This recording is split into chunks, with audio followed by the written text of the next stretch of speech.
Hi everyone, welcome to the channel or welcome back to the channel of CityGalCountryRoots. And today I'm starting the planning series. So what this is going to cover for the next week is kind of thinking about what do you want to plant, doing a garden plan, and records. So let's go ahead and get started. What the heck do you want to plant? So the first question you have to ask when you're doing a garden is that, okay? So I have 4 tips to consider when you're choosing what do you want to plant. So the first thing is plant what you eat. Look at your grocery bill. Think about what you're normally getting. Are you going out and getting a bag of salad all the time? Are you getting different things to make salsa and those sort of things? If you are and you're doing that consistently, those are some of the things that you want to plant yourself.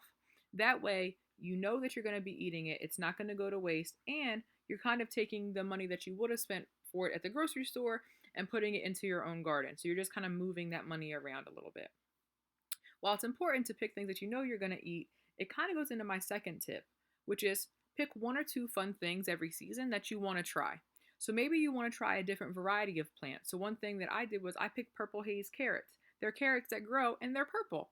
They're a lot of fun, and I know that carrots are still something that we eat.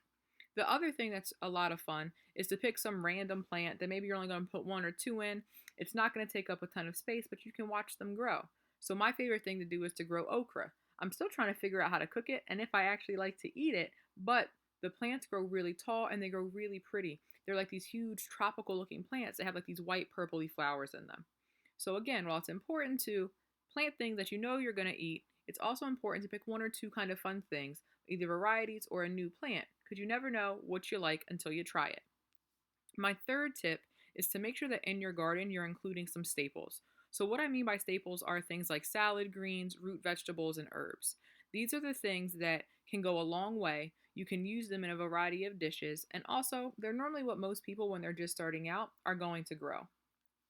The last tip that I have for you is, especially if you're just starting out, is to make sure that you plant a few things that are kind of easy to grow and they're a little bit complementary to each other. So, what I mean by that is here in Philadelphia, we're in zone 7.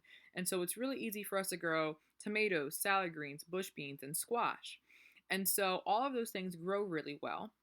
And tomatoes, bush beans, and squash are going to give you a lot of produce for 1 or 2 plants. They're going to keep producing for you. Whereas the salad greens or root vegetables, it typically is 1 seed gets you 1 plant. So you want to also mix things that are easy with things that you're able to kind of get different uses out of, which are going to free up some space in your garden at different times and that sort of thing.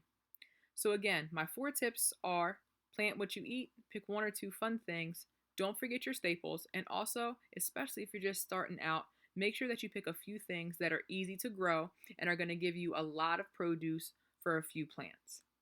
So I hope you enjoyed this video and that it's helpful. Go ahead and hit that subscribe button, ring the notification bell, and drop me a comment on what you're growing in your garden this season.